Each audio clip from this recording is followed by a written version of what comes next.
اللہ کے حبیب نے منع فرمایا، فرمایا کوئی اونچا اللہ اللہ نہ کرے، جب کوئی نماز پڑھ رہا ہو سو رہا ہو تو اس کے سامنے اونچا ذکر نہ کرو۔ کہتے میں ایک دن اونچا اونچا ذکر کر رہا تھا، اونچا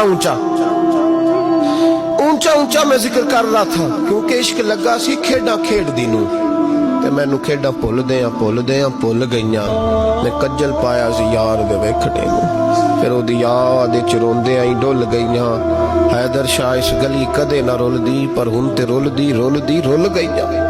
کہتے میں اونچا ذکر کر رہا تھا تو حضرت عمر فاروق رضی اللہ تعالیٰ نے ڈانٹ دیا، فرمایا تجھے نہیں پتا حضور نے منع کیا؟ تو عمر نے ڈانٹا تو میں چھپ کے بیٹھ گیا کونے میں۔ حضور آئے نا نماز پڑھانے تو محبوب نے پتہ کیا وہ عبداللہ کدھر ہے؟ کہتے میں کونے میں تھا، حضور نے فرمایا کیا ہوا؟ تو میں رو پڑا، میری عزت بڑی تھی نا مدینے میں، کبھی کسی نے کچھ نہیں کہا تھا۔ نبی کریم نے فرمایا کیا ہوا؟ عرض کی حضور کچھ نہیں، پھر بھی بتاؤ۔ کہتا میں رو پڑا، میں نے کہا یا رسول اللہ میری غلطی تھی تو سیدنا فاروق اعظم نے ڈانٹ دیا ہے۔ فرمایا ہوا کیا؟ یا رسول اللہ میں اونچا ذکر کر رہا تھا، اور بات بھی ٹھیک ہے، کچھ لوگ قریب نماز پڑھ رہے تھے، حضرت عمر نے منع کیا، نبی کریم علیہ السلام نے فرمایا بلاؤ نہ ذرا عمر کو، خود قانون حضور نے بنایا ہے کہ اونچا ذکر نہ کرے جب کوئی نماز پڑھ رہا، بلاؤ نا عمر کو۔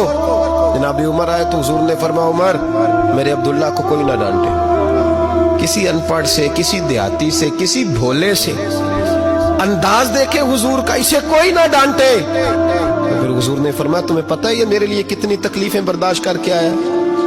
صحابہ فرماتے ہیں یہ خوش نصیب ہے جس کی روح بھی محبوب کے ہاتھوں میں نکلی۔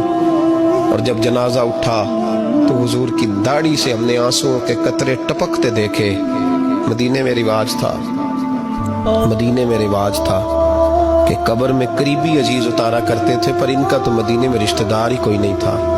حضرت عمر فاروق اور جناب ابو بکر صدیق کہنے لگے ہم قبر میں اتارتے ہیں۔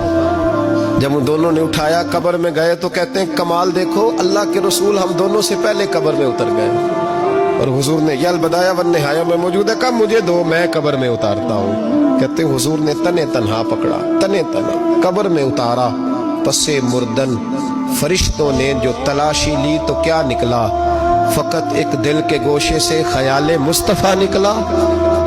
نبی کریم علیہ السلام نے قبر میں رکھا اور ساتھ فرمایا اے اللہ میں آج شام تک اس سے راضی تھا، تو بھی اپنے کرم سے اس سے راضی ہو جا۔